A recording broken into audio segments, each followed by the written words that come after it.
Sur ces images filmées par un serveur du Constellation, voici à quoi ressemblait le plafond de la discothèque 15 jours avant le drame.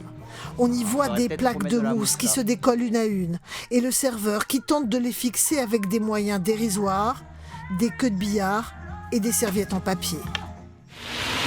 Nous sommes le 14 décembre 2025, 15 jours avant l'incendie. Jacques Moretti et Gaëtan, son serveur, viennent de changer 8 plaques de mousse qui se décollaient du plafond. Un peu plus tard, Gaëtan envoie cette vidéo à son patron pour lui montrer le résultat de leur bricolage. Voici sa réponse. Ouais, ça a l'air pas mal. Enlève les os, s'il te plaît. Gaëtan, lui, n'est pas tout à fait satisfait et lui envoie cette seconde vidéo.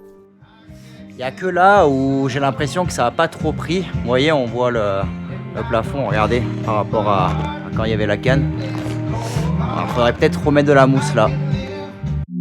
Oui, Gaëtan, tu vois si ça tombe, parce que j'ai mis une mousse, mais une mousse que je connais pas.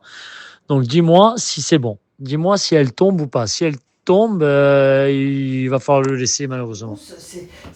Pour l'avocat de Gaëtan, blessé dans l'incendie et toujours hospitalisé, ces images sont accablantes.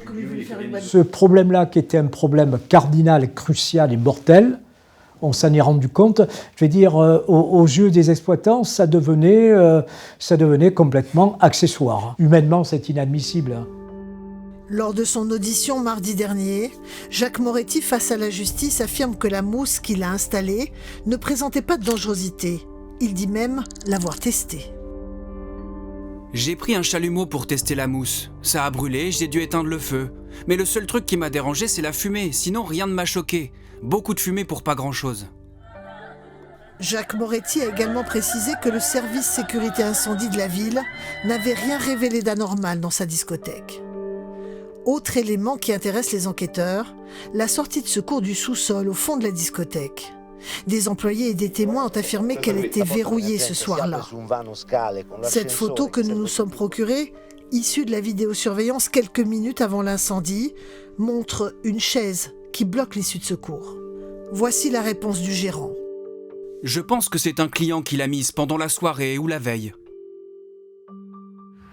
Depuis sa sortie de prison samedi dernier, Jacques Moretti reste confiné dans son chalet.